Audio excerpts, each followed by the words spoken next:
When I joined the Atlanta Pipe Band in 1984, we were sort of a middling grade 4 pipe band.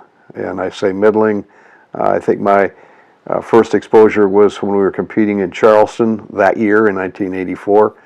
And we could barely make the required number of sides to compete, and I think we even had to we had to use a tenor drummer to play side just to make the minimum number. Fortunately for us, we were able to tie for first place. But that was a long time ago, and pipe bands and the Atlanta Pipe Band have come a great deal of distance since the 80s. I think the band is thrived mainly because it is a group of people who generally like each other, have the same drive and ambition competitively, love of music. Quite frankly, I think we all have our own ambitions that are melded as a team, and the team experience certainly manifests itself in the Atlanta Pipe Band. Certain individuals have, connections to forward-looking events, forward-looking trends. Some of us feel more connected to the past and wanting to preserve the integrity and purity of some of those traditions and love the constraints that come along with an instrument that only has 9 notes and the challenges that go along with producing this very ancient sound. It's the sound of the bagpipe today, pitch maybe not being accounted for, is very reminiscent of what you would hear 200 years ago, and it just speaks to old souls. And that's the thing I just absolutely love about it, is that sound just stirs and reaches into that parts of you that wants to connect with the country and a landscape. The music actually speaks to that landscape and the rain and wearing the kilt and the wool, even though it's sometimes out of place here in America. It really binds us back to this tiny little island and all of the wonderful people that have gone before us and kept that music alive and tried to perfect it and to make it better. I love carrying that tradition on.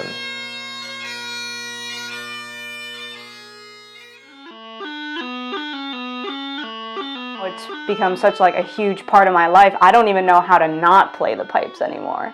I've seriously thought to myself what it would be like to put down the chanter and the bagpipes forever. I'm like, my fingers would just keep going on pencils and everything. I'm like, I can't stop. I don't even know how to stop anymore. I have friends and they go to band and they have their little soccer practices afterwards, but after high school that just kind of dies out, and then they don't do anything. They do Netflix marathons, and I have time for a couple Star Trek episodes, a few times a week, but with band it's always there. When high school ends, when college ends, it's always gonna be there for me because it's such a outside of life kind of thing. It's something that'll always be there, and I honestly I don't know what I would do without a band and stuff, because that's my circle of people.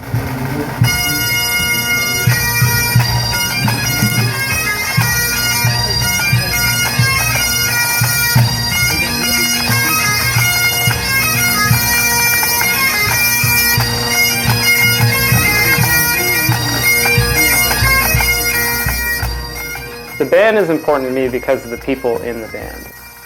I look forward to going to rehearsal on Thursday nights. I know it's unusual maybe to do that, but I love playing with the people, and I like the aspect that the band brings of playing with people of similar level and ability, that at the same time as being your competitors in solo events, you can be friends with them in the pipe band, and you're all working together to do this whole thing that we do.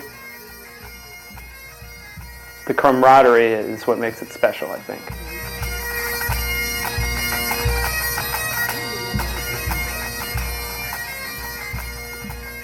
I have been on a mission to take what I have wanted to see as a method of raising the standard of the band to its logical conclusion.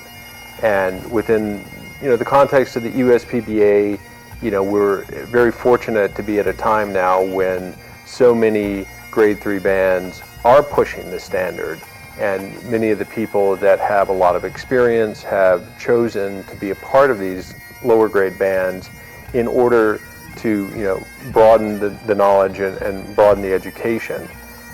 I'm trying to take what I've learned in grade 1 bands and through very learned people like Richard Parks and implement a process so that we can just keep pushing the envelope, perfecting the tone, perfecting the music, bringing the unison of the band together, all with the drive to keep this band moving forward, never settling for anything, playing our passion, getting this band up to grade 2 once and for all, and being a part of a thriving Scottish association in the USPBA and beyond in Canada, to where we just keep playing the most exciting music we can, keep educating the people that we can bring into the band, and just keep going, and the sky's the limit.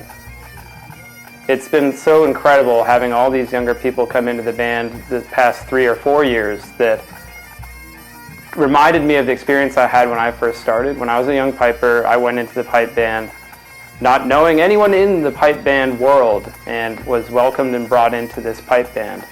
And I think that attitude that we have of bringing in these young players and promoting their learning and getting them comfortable and getting them to love just playing with all these other bagpipers, I think we need to continue to do that. And so long as we do, I think we're going to continue to be as successful and as well loved as we are.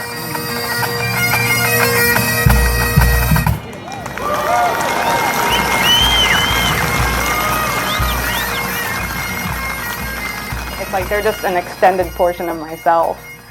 I don't even know how to put them down. If someone took them away from me, I'd probably, half of me would just die away.